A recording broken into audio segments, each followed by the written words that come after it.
Garrett Graff with us, George Norrie back with you. Garrett, where do people get your book, UFOs, The Inside Story? You can find it wherever you get your books. It is available on Amazon, Barnes & Noble, your local independent bookstore. There's an audio version, an ebook version. It is, as they say, wherever books are sold, however you like to read it, audio, ebook, or hardcover, it's available. Truly a collector's item and very, very comprehensive. And as you said, it took you 2 years to put together. How'd you even start it? Well, I spent a lot of time going back and reading and researching and digging into the archives. Part of what what we've actually seen over the years is an incredible amount of declassified information from the government that has sort of trickled out here and there, trying to fill in some of these holes. And then, of course, there have been a lot of books written about the subject over the years, and I also spent a lot of time, reading dissertations and science papers and trying to understand that world of astronomy as well, because, so much of the story of whether aliens are visiting here is wrapped up in the story of whether aliens exist at all. What do you think of the 1947 Roswell case? So Roswell, to me, I don't actually find it one of the more compelling stories. To me, there are sort of others that stand out. We talked about the Lonnie Zamora case, ones that sort of seem like they have better contemporary documentary evidence.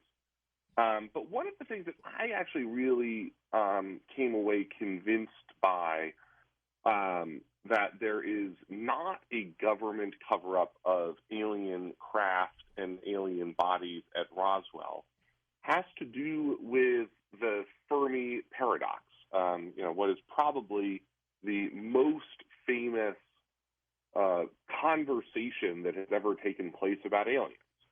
This was Edward Teller and Enrico Fermi speaking in the summer of 1950 at Los Alamos National Lab.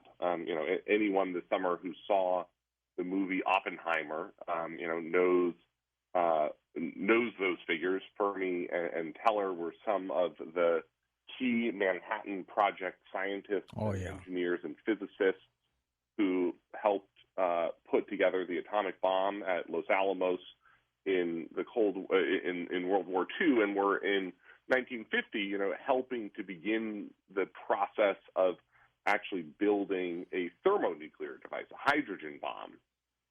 And we know that this conversation took place in the summer of 1950 because they were talking about a specific cartoon about aliens that ran in the New Yorker that summer. And they have this conversation over lunch where Fermi says, basically, where are they?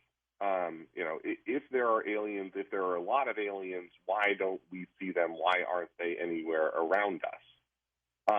And to me, that moment actually really stands out in the context of Roswell, because I think that there is a popular misunderstanding in the mythology around Roswell that had a craft or bodies been retrieved there, they would have been taken to Wright-Patterson Air Force Base, to what was then the Air Technical Intelligence Center at Wright-Patterson, which is where Project Blue Book, Project Sign, Project Grudge were all based.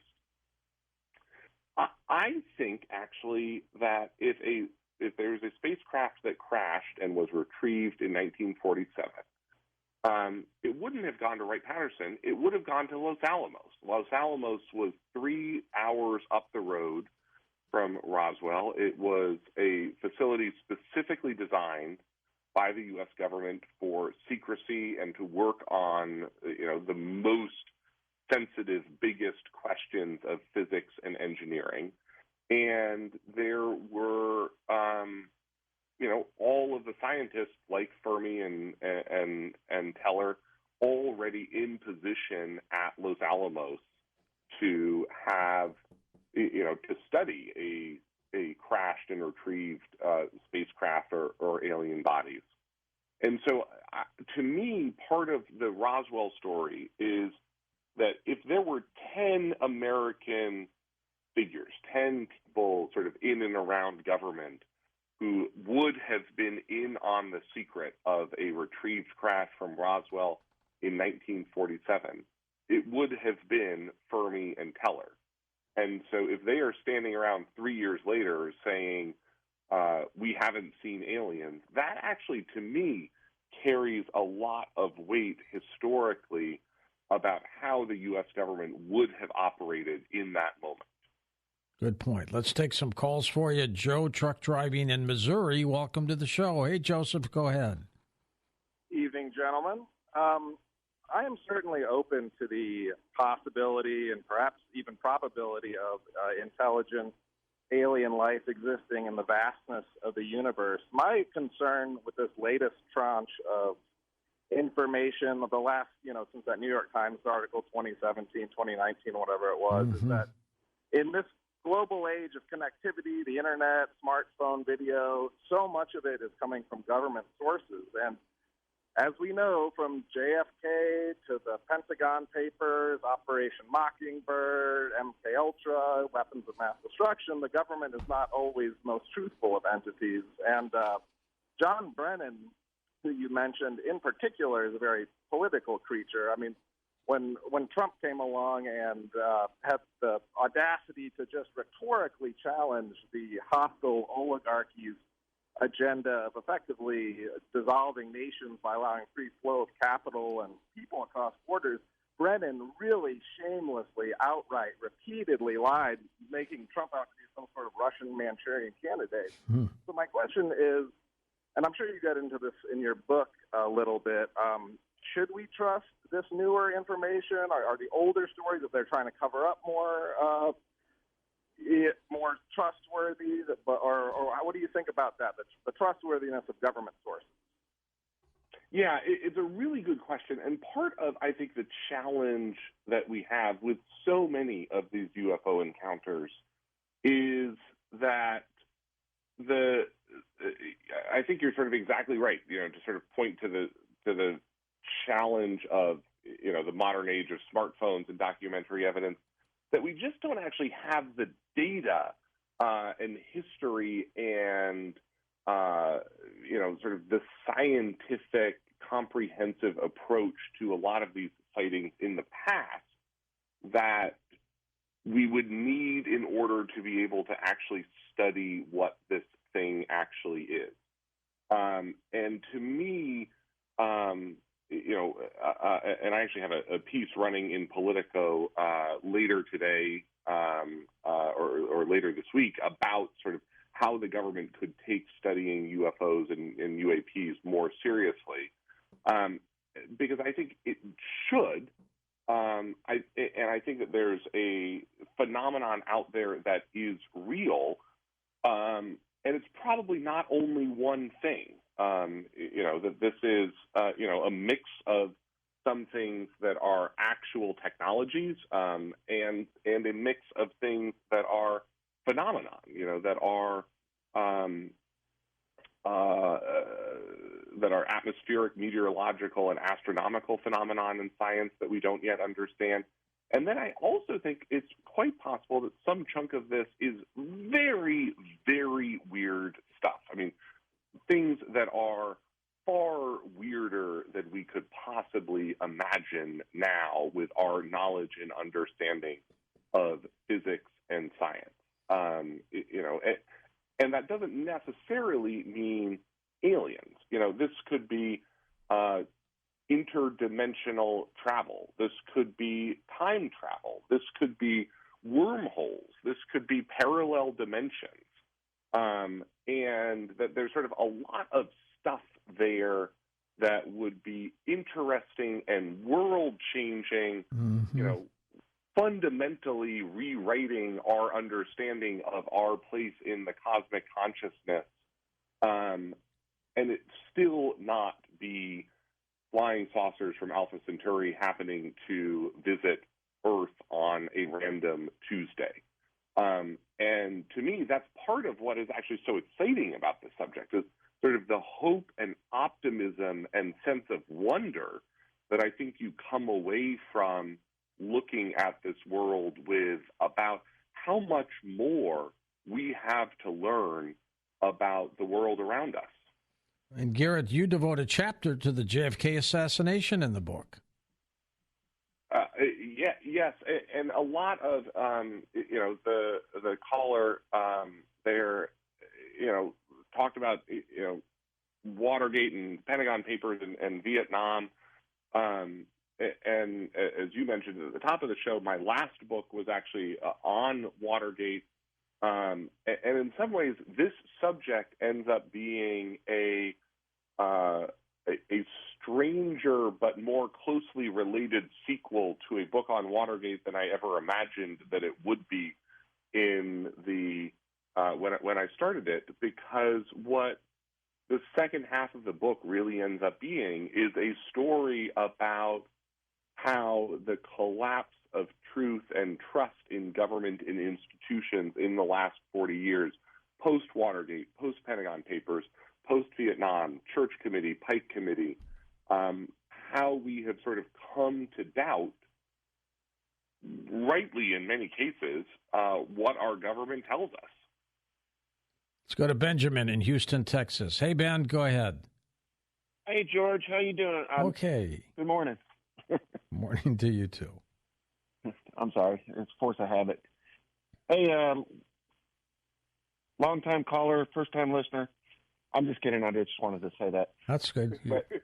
I give you a C on your comedy, but I still care about you. Hey, I had an idea. It's not something I believe in or disbelieve in. It's just an idea. And I wanted to ask you and your guest about this. So I believe in God, and I believe that Noah's flood actually happened and all that. And that when his sons got off the ark, they all went their separate ways and created all the races in the world that we see today due to their environment and wherever they went to. I'm not an evolutionist, and I'm not a creationist, but I do believe in creation. And what if some of these people went down and they went underground, and due to dim lighting, maybe their eyes got bigger and they would have had pale skin. And if they didn't have the politics that, our governments in the world today do, where they keep all technology like secret, and they were just like, hey, if you've got an idea, let's throw it in there, let's advance. It would only have been like 400 or 500 years after the flood that they would have been really technologically advanced, and then throw another 3,500 years on top of that, and then you got the grace. That was my idea. Well, let me tell you, that's not as far-fetched as you think, because the Hopi Indians, Garrett, believe of what they call the ant people, that people lived underground. And, who knows? Maybe civilizations did that. What do you think? Yeah, and, the question of, sort of how life and when life began, when human civilization began on Earth, is a very hotly debated part of this history and science. Francis Crick, no less a scientific authority than the man who helped discover DNA's double helix. I mean, one of the most accomplished scientists of the 20th century. That's right. He spends the 70s and 80s arguing that life on Earth began as what he called directed panspermia, that it was sort of placed here by alien civilizations and sort of planted like seeds on Earth. And that, how much he ever believed his own theory was sort of always a, open question. But, he was closely associated enough with the debate that it ended up in his obituary in the New York Times. And that, to me, one of the questions, we've talked a little bit about on the show already, this mix of science and spirituality that this subject naturally ends up involving, it is, the question of sort of, is there a God and are we alone, are not necessarily unrelated questions. That a advanced civilization from elsewhere in the universe could be so advanced. You're talking civilizations of millions, billions of years, that it would appear to us on Earth as sort of the equivalent of a god in terms of the way that its technology and worldview operated. I think that there are a lot of places where these stories end up colliding in ways that are pretty important. I mean, one of the things that really stood out for me in my research is how much of the question of are we alone ends up being a relatively recent and relatively Western and Judeo-Christian-centric question, because so many other faith traditions throughout the world, particularly Eastern ones, have always believed in the multitude of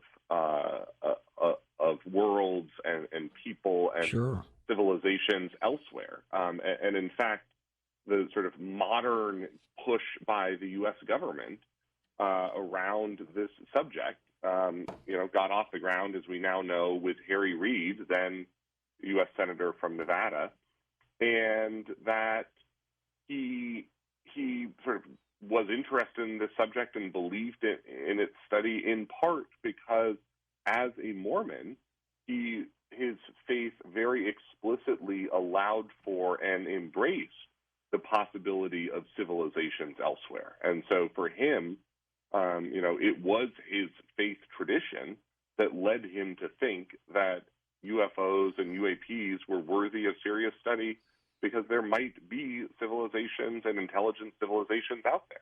Garrett, do you ever think we're going to get the answers we're looking for? Yes, I think this is a solvable question. I think that this is a solvable problem. One of the things that I really come away from this subject with is I think we need to be humble about how little we understand about the world around us. We talked about the advances of physics that, might lead to understanding of things like parallel dimensions or wormholes or time travel. Avi Loeb, the Harvard astronomy chair, he makes the point that in January, when the world's oldest living person died, she was a French nun, aged 118 years old, that the entire understanding of relativity and quantum physics unfolded in her lifetime. Right there. We're going to come back and take more calls in a moment on Coast to Coast AM. And welcome back, George Norrie with Garrett Graff. Garrett, I worked with a news director in Detroit back in the 70s. His name was Richard Graff. Any relation by any chance? At least not a close relation, no. Great guy, though. He had a great news director. Then I ended up working with the Pulitzers in the 70s, and I noticed you were a finalist for a Pulitzer Prize in history. Yes, my history of Watergate, which we've talked a little bit about tonight, was the finalist for the Pulitzer Prize in history earlier this year. Boy, did Nixon screw up on that one, didn't he? Yes, he did, and I think one of the things I learned in that research project was the saying that we always have from Watergate, that it's the cover-up, not the crime. Actually, Nixon's crimes were pretty bad along the way. This was we sort of misunderstand just how bad and just how criminal and just how corrupt the Nixon White House actually was. And he would have won re-election by a landslide, I bet. Yes, he had he never embarked on the Watergate burglary. He would have retired as a very successful two-term president in January 1977. Yep. He would have had his 2 terms as VP with Eisenhower and then his 2 as president, and would have lived a life of luxury. Yep. Oh, well, let's go to the phones. East of the Rockies, Dr. Brown is with us in Mansfield, Ohio. Hey, doctor, go ahead. Hello, George and Garrett. How are you guys tonight? Hopefully you're well and not COVID infected or any of that We stuff. are well, sir. Thank you. I was just going to tell you something. My father, this is going to be a very interesting story for you, George, because I know you follow this, and your guest probably will too. My father was at Wright Pat Air Force Base in 1950, and he told me when I was 18 years old that he actually saw the aliens, which he said were gray-shaved monkeys, come off of B-29. Now, that's impossible because that happened in 47. So that must mean there's an actual videotape somewhere. And my position on all this stuff about the aliens and the spacecraft are, I kind of go with Carl Sagan on this. I want you to show me the spacecraft, and I want you to show me the bodies. I want to see the aliens, and I want to see the spacecraft. If I can't see either one of those, it makes it pretty hard for me to make a definitive collection in my brain if these guys are real or if we're just all crazy. What do you think of that, George? Oh, well, I think you're spot on. We need some more harder evidence other than, flybys and things like that. What do you think, Garrett? Yeah, you mentioned Carl Sagan there, and his famous line about extraordinary claims require extraordinary evidence. One of the things that is interesting and I think misunderstood about Sagan is he was such a proponent of the search for extraterrestrial intelligence, and his argument was not that aliens don't visit Earth; it's that they just don't visit here very often. That sort of statistically, according to him, he believed that probably aliens visit Earth every couple 100,000 years. And he used that as his argument against the regular sightings of UFOs here as being of extraterrestrial origin. Because in his mind, sort of the chances that last Tuesday or next Thursday is the one day every 200,000 years that aliens stop by Earth, just were vanishingly astronomically small.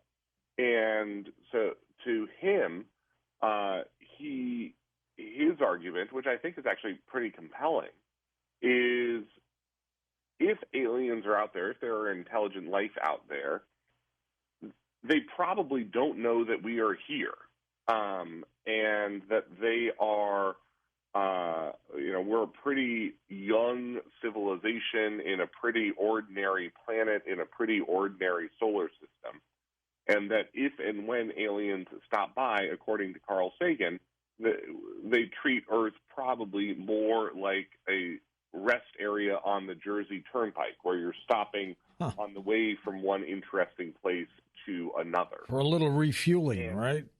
Exactly, sort of a refueling stop.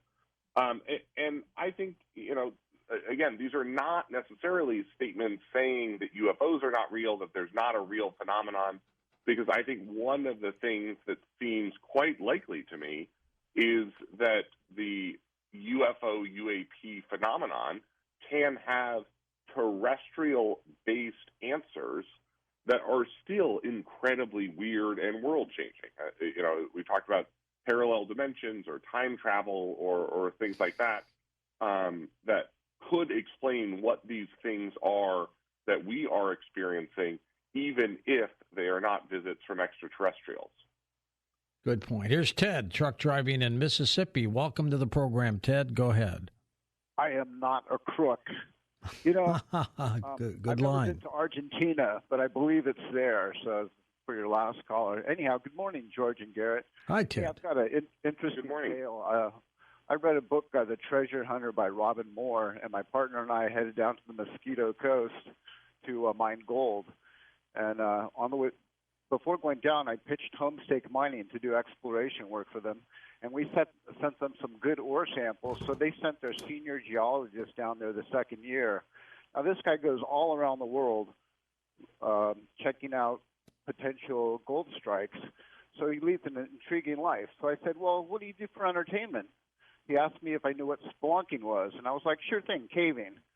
And he said he was only interested in one cave near Mount Shasta, where he and another scientist had set up equipment to measure air volume that was coming out as the landmass heated up.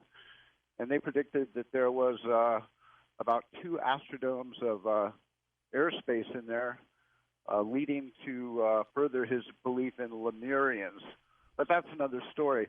So my question is, what's your take on Bob Lazar and his tale of being hired as a reverse engineer? Bob Lazar, of course, appeared on Coast to Coast with George Knapp and Art Bell a long time ago. I think he's got some credibility, Garrett. Have you followed his work?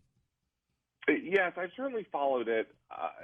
Again, we come back to what we've been talking about. That I think part of the challenge with a lot of these, whether you call them whistleblowers or witnesses that come forward, is that we are lacking the documentary evidence that would back up their stories, the independent documentary evidence. I think more broadly, part of the challenge is also that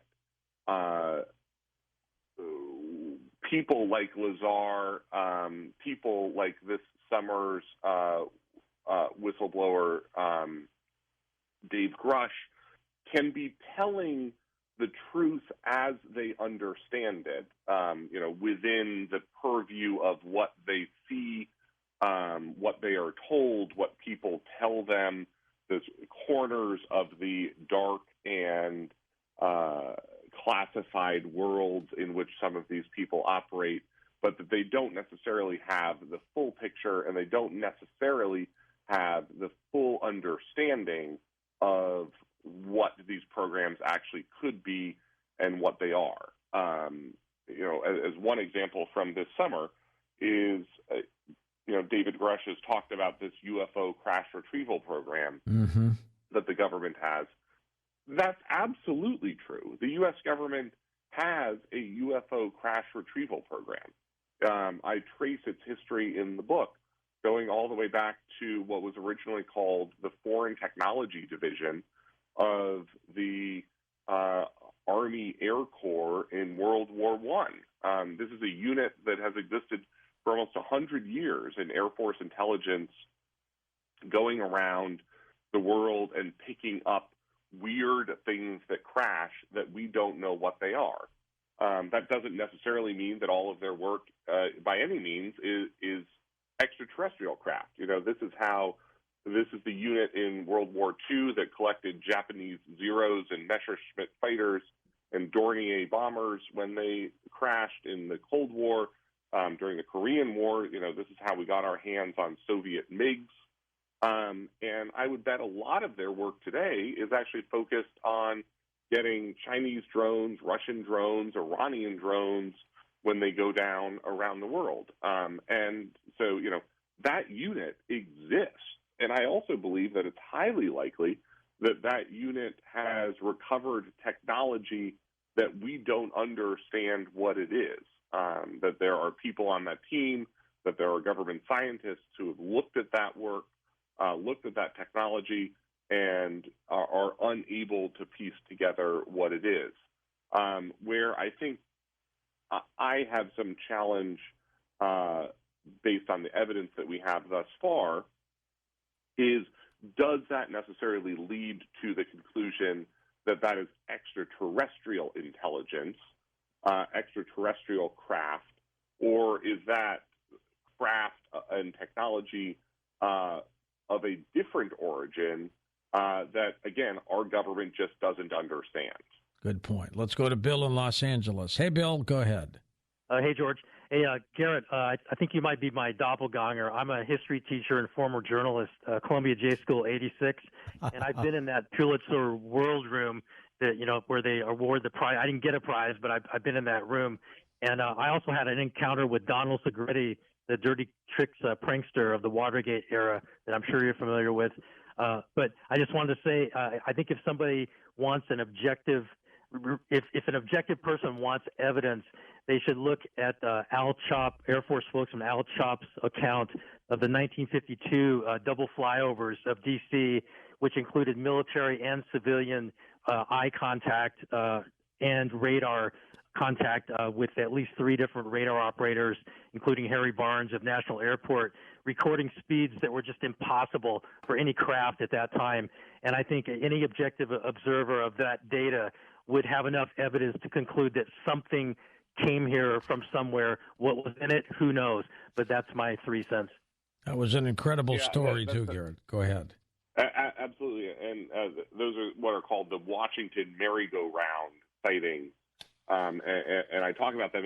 And one of the things that really sort of stands out for me in that story is how interested Harry Truman was in those incidents as they were unfolding. And there is some incredible, I come at this topic really as my background actually as a presidential historian in many ways, like that Watergate book.